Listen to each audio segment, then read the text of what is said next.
আজকের বানাবো শীতেপাটি মাছের ঝাল ঝাল রেসিপি। এখানে 500 গ্রাম শীতেপাটি মাছ নিয়েছি আর দুটো খয়রা মাছ আছে।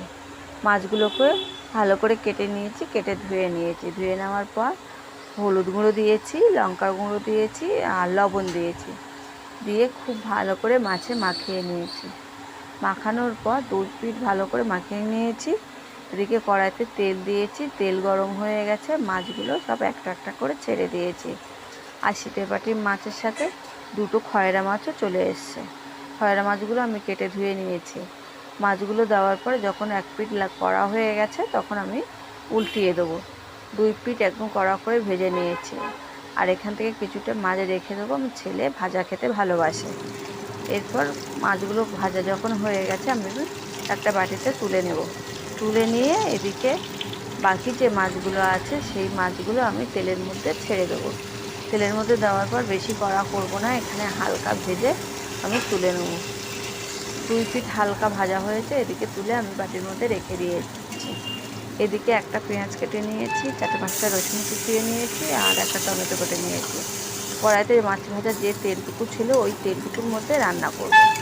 এদিকে পেঁয়াজগুলো দিয়ে দিয়েছি আর রসুন কুচিগুলো দিয়েছি। পেঁয়াজ যখন বাদামি হয়ে গেছে তখন টমেটোগুলো দিয়েছি। খুব ভালো করে কষানো হচ্ছে। কষাতে কষাতে যখন টমেটো গলে যাবে তখন আমি লঙ্কার গুঁড়ো, হলুদ গুঁড়ো আর লবণ দিয়ে আরও 1 মিনিট কষিয়ে নেব। কষানোর পর এখানে যখন ধোঁয়া ছেড়ে দিয়েছে তখন অল্প একটু জল দেবো। জল দিয়ে আরও একটু কষিয়ে নেব। আর এই কষানোটা যত ভালো হবে তরকারির স্বাদ তত বাড়বে। কষানোটা হচ্ছে মেন। আর জল দেওয়ার সব ধোঁয়া উড়ে গেছে, আমি দেখুন ক্যামেরাটা ঘুরে গেছে। আর এদিকে আমি কষাতে কষাতে দেখুন এই গ্রেভিটা এরকমই হয়ে যাবে। এদিকে আমি গ্রেভিটা যখন থেকে তেল ছেড়ে দিচ্ছে, যেহেতু অল্প তেলে রান্না করছি তেল ছেড়ে দিয়েছে, তখন অল্প একটু জল দেবো।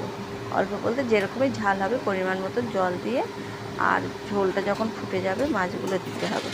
মাছগুলো দেওয়ার পর বেশি না 2 থেকে 3 মিনিট ফোটালে আমার মাছের ঝাল রেডি হয়ে যাবে। আর এই মাছের ঝালটা খেতে ভীষণ মজার লাগে।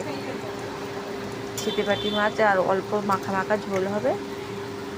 বাড়িতে এরকমভাবে বানিয়ে দেখবেন, এই শীতেপাটি মাছটা খুবই সুন্দর টেস্ট। আর কেমন হয়েছে কমেন্ট করে জানাবেন।